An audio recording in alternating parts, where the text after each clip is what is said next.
সকাল থেকে বারংবার উচ্চারণ চেষ্টা করেছি যে আজ আমরা কোনো অভিযোগ করতে চাই না, আমরা আনন্দ করতে চাই, উদযাপন করতে চাই। প্রিয় সাংবাদিক বৃন্দ, ইতিমধ্যেই রোকেয়া হল সম্পর্কে একটা ঘোরতর অভিযোগ আমাদের কাছে এসেছে এবং আমি রোকেয়া হলের ভিতরে চিফ রিটার্নিং অফিসার কর্মকর্তার অনুমতি নিয়ে প্রবেশ করেছি এবং সেই ঘটনার সত্যতা আমি পেয়েছি। একজন শিক্ষার্থী, তাকে যখন ব্যালট দেওয়া হয়েছে, সে যখন ব্যালট নিয়ে গিয়েছে ভোট কেন্দ্রে, বুথে প্রবেশ করেছে, তারপর গিয়ে দেখতে পেল সাদিক কায়েম এবং ফরহাদের ব্যালটে আগে থেকে ক্রস চিহ্ন দেওয়া আছে। তো সুতরাং যেটা বর্তমান নতুন বাংলাদেশের রাজনৈতিক পরিপ্রেক্ষিতে যেটা অশনি সংকেত। আমি দ্রুত ভোট কেন্দ্রে প্রবেশ করেছি, ম্যাডামদের সাথে কথা বলেছি, তারাও বলেছে এটা কিভাবে হয়েছে তারা জানেন না। তো সবকিছু মিলিয়ে ঘটনার সত্যতা আছে। আপনারা প্রপার ইনভেস্টিগেশন আপনারা আপনাদের জায়গা থেকে করবেন এবং অনাবাসিক শিক্ষার্থীদেরকে আহ্বান করছি, প্রিয় ঢাকা বিশ্ববিদ্যালয়ের শিক্ষার্থীবৃন্দ, বাংলাদেশের স্বাধীনতা, বাংলাদেশের সার্বভৌমত্ব, এই বিশ্ববিদ্যালয়ের শিক্ষার্থীদের মানবাধিকার এবং এই বিশ্ববিদ্যালয়ের শিক্ষার্থীদের মত প্রকাশের স্বাধীনতাকে যেন কেউ মত প্রকাশের স্বাধীনতাকে অক্ষুণ্ণ রাখতে আপনাদের স্বতঃস্ফূর্ত উপস্থিতি একান্তই কাম্য। প্রিয় অনাবাসিক শিক্ষার্থীবৃন্দ, যে অবস্থায় আছেন, আপনারা ঢাকা বিশ্ববিদ্যালয়ের কেন্দ্রগুলোতে চলে আসেন, ভোটাধিকার প্রয়োগ করেন।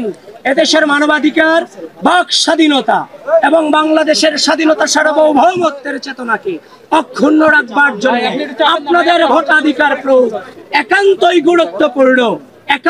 গুরুত্বপূর্ণ। আবারও বলছি, অনাবাসিক শিক্ষার্থীবৃন্দ, আপনারা ভোট প্রয়োগ করতে দ্রুত চলে আসুন। পুলিং এজেন্ট এবং প্রার্থীরা ভোট কেন্দ্রে প্রবেশ করতে পারবে, এটা স্পষ্টভাবে লেখা আছে যে আপনার গঠনতন্ত্রে। ইতিমধ্যেই কিন্তু এটা ফেসবুকে প্রচারও হয়েছে, সেই গঠনতন্ত্রের ছবি, 2025 সালের গঠনতন্ত্রের ছবি। অনিয়মের অনেক অভিযোগ আমরা করতে পারতাম সকাল থেকে, যেমন আমাদেরকে প্রপারলি পরিচয়ের কার্ড আমাদেরকে দেওয়া হয়নি, হল বুথগুলোতে দু একটা বুথে আমি প্রবেশ করতে পেরেছি, বাদ বাকি সবগুলোতে আমাদেরকে এতিমের মতো কেন্দ্রের সামনে দাঁড় করায় রাখা হয়েছে।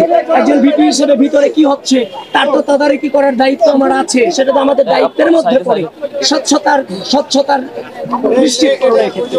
তো সুতরাং যারা আমার বিরুদ্ধে এই ধরনের অভিযোগ করেছে এবং যারাই গঠনতন্ত্র না পড়ে এই সংবাদটা যারা ঢালাওভাবে প্রচার করেছেন, আমি আপনাদের আহ্বান করব, এই জুলুম গুড়া করা উচিত নয়। কারণ যখন আপনি এগুলো করে ফেলেন, এগুলোর ক্লারিফিকেশন দেওয়ার পর আগেই চরিত্র হনন করে ফেলা হয়। সুতরাং এখনো পর্যন্ত সজ্ঞানে এই নির্বাচনকে সর্বোচ্চ সহযোগিতা করে যাচ্ছি।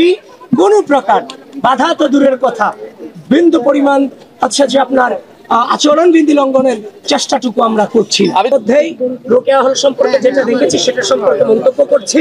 একটু পরে আমি ভোটাধিকার প্রয়োগ করতে যাবো উদয়ন স্কুলে, সেখানে ওই সম্পর্কে আমাকে জানতে হবে, তারপর আমি মন্তব্য করতে পারবো। এর আগে আমার মন্তব্য আমি আবারও বলছি, ঢাকা বিশ্ববিদ্যালয় আজকের এই দিন বাংলাদেশের দিন, বাংলাদেশের বিজয়ের দিন, বাংলাদেশ পন্থীদের বিজয়ের দিন, বাংলাদেশের ভোটাধিকার, বাংলাদেশের স্বাধীনতা, ঢাকা বিশ্ববিদ্যালয়ের শিক্ষার্থীদের মত প্রকাশের স্বাধীনতা টিকিয়ে রাখার দিন।